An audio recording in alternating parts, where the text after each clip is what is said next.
Hello everyone, this is Harborage and welcome back to ESO Guides, and today we are going to be taking a look at the map system and what you can find in every map.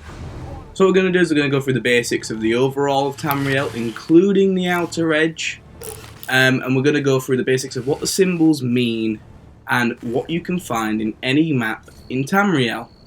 So this is Tamriel, this is the overall of the game. You've got 3 sections, couple of PvP areas, you've got the DLCs on there as well, and then on the outer edge in the Orbis you've got Clockwork City, which is a DLC, Cold Harbour, which is one of the places you go for the main campaign in the game, and you've got the Artaeum, which comes with the Somerset map.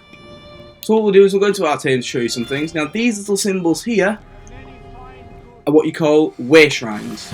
You've got to find so many and it'll help you fast travel around the game. You can go to way shrines such as this one here. Press A and you can travel to any way shrine in the game free of charge by going to these way shrines. You can even use them to travel into dungeons and trials, but we will cover what dungeons and trials are in a separate video. So back to the map. You can also pay to recall without using a way shrine. For normally it's 146 gold. If you use it more frequently, so say if you travel to one and then realise you've gone to the wrong one and travel again immediately without using a way shrine, it will charge you a lot more. It can charge you up to about 1,500 gold for doing so, depending on where you are. So the next thing we'll discuss on maps are these little sets, these stations here. Now these are set stations. Now set stations, there aren't many of them on each map. Sometimes there's about 3 typically. As you can see down the side, it labels what is in each map, and these are craftable sets, which normally, unless your guild house, we'll go into guilds more later, and housing, unless your guild house has one, you'll have to travel to these areas to craft. Now, as you see on the map, what we will explain is there are 3 sections. Up here, you've got the Daggerfall Convent, the Aldemir Dominion down here, and you've got the Ebonheart Pact up here. Now, in these zones, they have all of the set stations. So any set stations you find in the Daggerfall Convent will also be in a similar location in the Ebonheart Pact. So normally, if you found one in Glenumbra, it could possibly be in Stonefalls for the Ebonheart Pact, or Oridon for your Aldemir Dominion. So on the map, just before I go into any more places, we've got some DLC to cover. Somerset is a chapter DLC. We'll go into more what DLCs are in another video.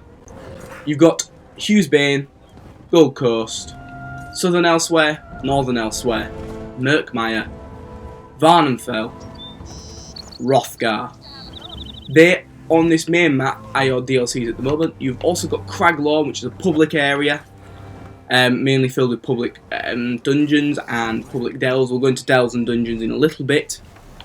And then here you've got Cyrodiil, which is your PvP. We will really explore that a little bit later on in a PvP episode to explain what all of this is inside of Cyrodiil.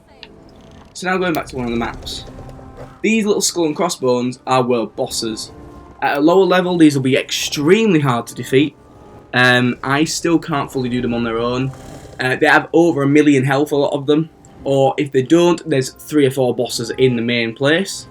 A lot of time you can get groups together by going into guild chat. We will look at chat and guilds, as I say, in another video. But, if you've already watched those videos, you'll understand what that means. So world bosses, they will get you achievements for everyone you defeat, and there are a lot of them to get.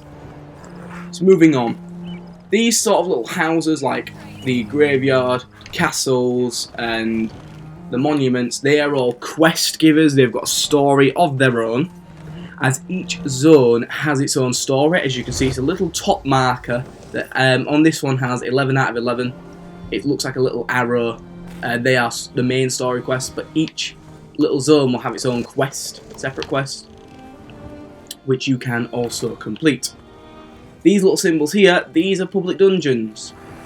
Public dungeons are best to do as a group. We will go into detail in what they are later on, but public dungeons are best to do as a group until you get to a suitable level where you think you can take out the enemies quickly.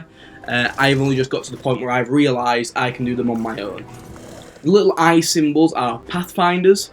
These are notable areas you can go to. Some of them will have lore books around. We'll go into lore books again in another video.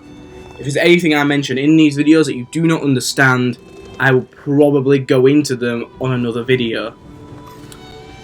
So then we will move on to delves. These little paintbrush icons. Now delves you go into and they are like a little kind of a dungeon but mainly made for solo. Now these are fairly simple to do. There is a boss, but it's a mini boss. We will go into the definitions of bosses later, because what I will do is I will go specifically into a dungeon to find you guys some bosses to look at. There are 3 stages of boss. A normal enemy will show you a little symbol like that there above its head.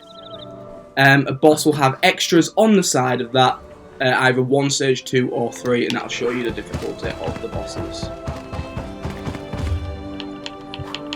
So back to the map. This over here you will only find in a couple of zones. It's called the Harborage, if my cursor will stop moving automatically for me. But it's still that little castle. We'll go to the one in Dagford Convent instead, which should just be around here somewhere. Well, it looks like one of the cave systems. It's called the Harborage. That is where you can't start all your campaign from. These symbols here look like a little box entrance with a plus. They are dungeons. If it has a plus, it's typically a DLC one. If it doesn't, such as these around here, Fungal Grotto does. If it's black, you haven't completed it. If it's white, you have completed it. Finally, you have these here, which are shrines. You get them to help you give buffs in the game. And as I say, that is pretty much the overview of the map. These are housing icons. We'll come and cover housing in a bit. And that is the overall of what you will find typically in a map. The only thing I forgot to mention was dolmens. Dolmens you can do on your own. They are pretty straightforward, but they do take a while to complete if you're on your own. You will typically find if there is one on the go, you will find kind of like an orb in the sky sort of thing looking up. Oops. Am I supposed to be? But if you do that, normally there'll be a lot of people around there to complete it with you, so you do not have to worry about completing them typically on your own. So as I quickly escape from the guards in this place, I would like to thank you for watching this video. If there's anything I missed, I will definitely come across and cover it in another video. But I hope you've enjoyed this, and I shall see you in a little while. Thank you, please like and subscribe.